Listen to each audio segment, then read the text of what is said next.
नमस्कार दोस्तों, जय श्री राम, जय सीताराम, जय जय हनुमान, जय बागेश्वर धाम। सरकार स्वागत है आप सभी का हमारे YouTube चैनल। दोस्तों, कुछ नया सीखना चाहते हैं तो चैनल को सब्सक्राइब जरूर कर लें।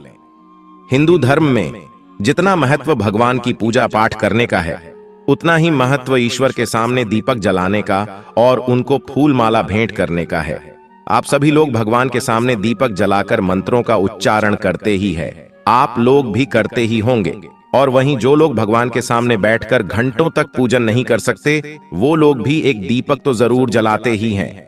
लेकिन उसी समय हम एक ऐसी गलती कर देते हैं जिसका परिणाम हमें गरीबी, परेशानी, लड़ाई झगड़े, कर्ज और बीमारियों के रूप में चुकाना पड़ता है। तो आखिर कौन सी गलती है दोस्तों? वो गलती है दीपक की जली हुई बातों का गलत तरीके से इस्तेमाल करना। साथ ही भगवान पर हम फूल भी अर्पित करते हैं और मंदिरों से या फिर संत महात्माओं के पास जाने से भी कभी कभी हमें भगवान पर छड़ी हुई फूल माला मिल ही जाती है। भगवान पर छड़ी हुई इन फूल मालाओं के अपमान का भी हमें भयंकर परिणाम भुगतना पड़ सकता है।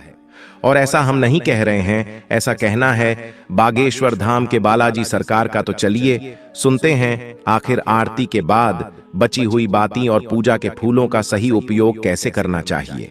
तो बने रहिए वीडियो के अंत तक हमारे साथ।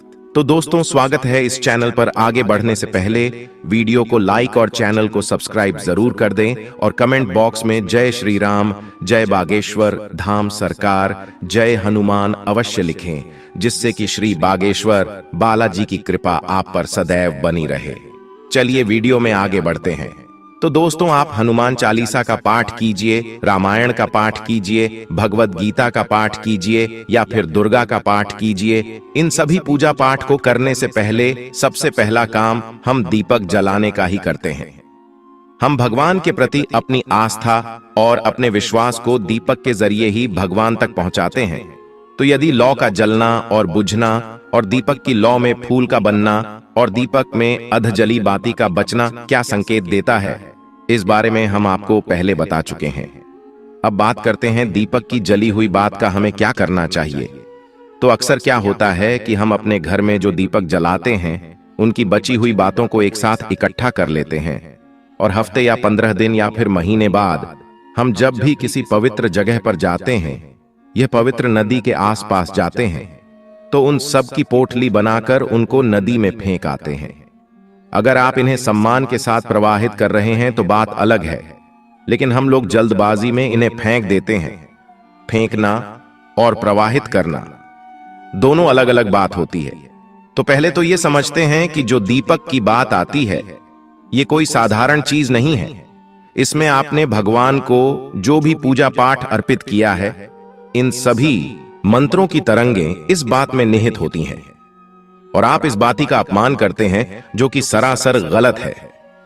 आप जली हुई इस बाती से वह चमत्कार कर सकते हैं जो आपकी सोई हुई किस्मत को जगा सकता है और आपकी बुरी से बुरी लकीरों को पवित्र कर सकता है।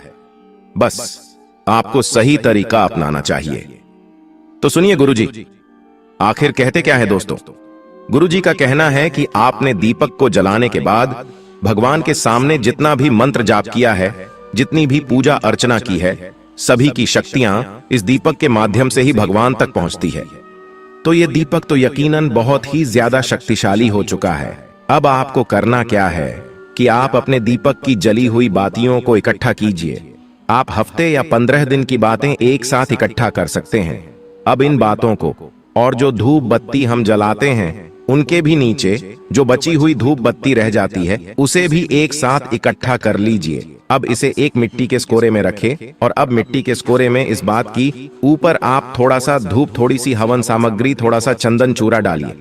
इन सभी पर अब आपको थोड़ा सा कपूर और भी डालना है और माचिस से इन सभी को जला दीजिए।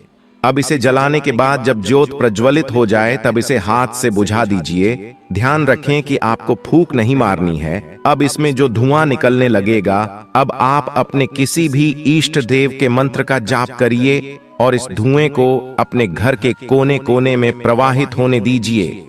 लेकिन आप मंत्र जाप करते रहें। आपको थोड़ी सी मेहनत जरूर करनी पड़ी, लेकिन ये आपके लिए बहुत ही कमाल की सिद्ध होगी अब कोशिश कीजिए कि जब तक यह धुआं निकल रहा है तब तक आप इसके सामने बैठकर अपने इष्ट देव के मंत्र की माला का जाप करते रहें। आप चाहे तो पूरे घर में इस धुएं को दिखाने के बाद इसे तुलसी की क्यारी के पास रख सकते हैं।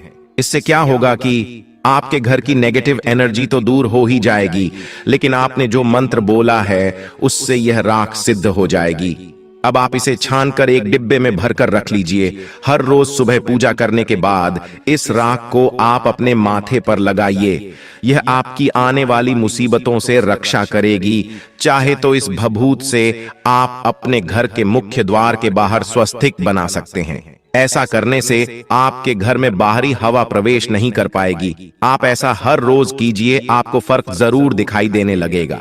अगर किसी को नजर लग जाए या फिर कोई बीमारी हो उस व्यक्ति के माथे पर, आप इसको लगाइए, आपको चुटकियों में फर्क दिखाई देगा। इसके अलावा आप एक और काम कर सकते हैं कि आप इन सभी बातों को एक दीपक या फिर एक मिट्टी के बर्तन में इकट्ठा करें और उस पर थोड़ा सा कपूर डालकर उस पर अग्नि प्रज्वलित कर दीजिए। जब यह पूरी तरीके से जल जाए तो इसकी जो राख बचेगी उस राख में थोड़ा सा पानी मिलाकर और अपने घर के पौधों की क्यारी में डाल दीजिए।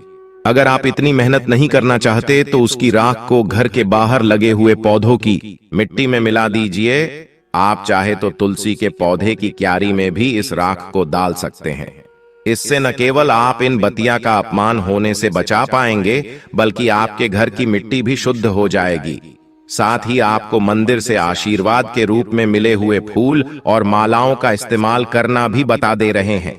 आप चाहे अपने घर के मंदिर में भगवान को फूल अर्पित करें, चाहे आप मंदिर से या फिर किसी पंडित से फूल माला भगवान के आशीर्वाद के तौर पर मिले। आपको इन्हें किसी भी नदी में नहीं फेंकना है और कूड़े कचरे में फेंककर इनका अपमान बिल्कुल भी नहीं करना है। इससे एक तो आप नदी को अशुद्ध बनाते हैं, जिससे पानी पीकर हम बीमार भी हो सकते हैं और जल प्रदूषण भी बढ़ता है। पानी में जब यह फूल माला बहुत लंबे समय तक पड़ा रहता है तो ये सब सड़ जाते हैं। अब आप गंगा नदी और यमुना जी के पानी को ही देख लीजिए। ये नदियां पवित्र नदियों में शामिल है, लेकिन आप इन नदियों का जल बिना क्यूरीफायर के नहीं पी सकते हैं। तो कचरा चाहे पूजा या धार्मिक जगह का ही क्यों न हो, नदियों में फेंकना सरासर गलत है। और दूसरा, इससे भगवान के आशीर्वाद का अपमान भी होता है। तो आपको करना क्या है कि आप इन सभी फूलों को इकट्ठा करिए और इन्हें सुखा लीजिए। सुखाने के बाद आप इन्हें छोटे छोटे टुकड़ों में तोड़ करके इसमें आप चूरा, थोड़ा सा चंदन का पाउडर और थोड़ा नारियल का छिलका मिलाओ। इनको कढ़ाई में डालकर गैस पर हल्का हल्का भून लीजिए। अब ठंडा होने पर इसे मिक्सर में पीसकर इसका महीन पाउडर बना लीजिए। फिर आपको इस पाउडर को छानकर इसमें थोड़ा सा शहद, थोड़ा सा गौमूत्र और थोड़ा सा कपूर और लोबान मिलाएं। अब गुलाब जल की मदद से या फिर किसी की मदद से उसे आटे की तरह गूंथ लीजिए और अपनी इच्छा के हिसाब से इसकी छोटी छोटी बातें या फिर गोल गोल टिक्की बनाकर धूप में सुखा लीजिए। हर रोज अगर आप एक टिक्की को जलाकर उसका धुआं पूरे घर में दिखाते हैं तो इससे न केवल आपके घर का वातावरण शुद्ध होगा, बल्कि इसकी महक से आपके घर में सकारात्मक ऊर्जा भी भर जाएगी और साथ में भगवान के फूलों का अपमान होने से भी बच जाएगा। लोबान और कपूर साथ में जलाने से घर में नजर दोष खत्म होता है और गोबर के उपले और गौमूत्र न केवल आपके वातावरण में मौजूद बैक्टीरिया को खत्म कर देते हैं, बल्कि आपके घर की ऊर्जा को भी पवित्र कर देते हैं।